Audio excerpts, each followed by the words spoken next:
Hello friends, எல்லாருக்கும் வணக்கம்.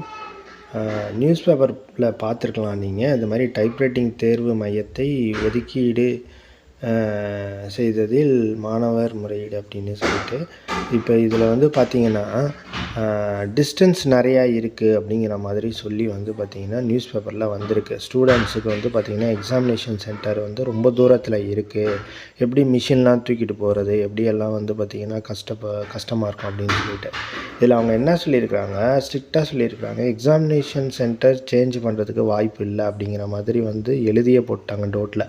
So இருந்தாலும் அது சம்மந்தமாக வந்து மனு கொடுத்துருக்குறாங்க. பட் அது எந்த அளவுக்கு வருங்கிறது தெரியல. பட் பேட்ச் மாற்றத்தை பற்றி வேணால் வந்து பார்த்திங்கன்னா ஒரு இன்ஃபர்மேஷன் கொடுத்துருக்குறாங்க. எப்படி பேட்ச் மாற்றலாம், எந்த டைம்குள்ளார பேட்ச் மாற்றிக்கலாம் அப்படிங்கிறத சொல்லியிருக்கிறாங்க. ஸோ வித் ஃபைன் வித்தவுட் ஃபைனோட சொல்லியிருக்கிறாங்க. ஸோ அதுபடி வந்து பார்த்திங்கன்னா அந்த அணி மாற்றத்தை பற்றி நீங்கள் பார்த்துட்டு அது சம்மந்தமாக நீங்கள் உங்களுக்கு தேவைப்பட்டதுன்னா இந்த ஃபார்மை ஃபில்லப் பண்ணி நீங்கள் 28ஆம் வந்து அவங்க மென்ஷன் பண்ணியிருக்கிற டேட்டுக்குள்ளார கொடுக்கணும்.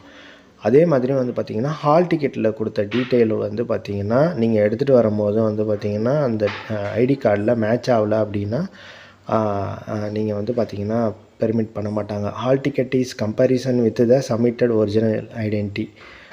மாணவர்கள் தேர்வு குறித்து நேரத்தில் ஹால் டிக்கெட் உடன் அவர்கள் தேர்வுக்கு விண்ணப்பிக்கும் போது பதிவேற்றம் செய்யப்பட்ட அடையாள அட்டையும் எடுத்துகிட்டு வரணும்.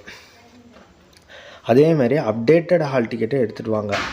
ஸோ அதுதான் முக்கியமான விஷயம்.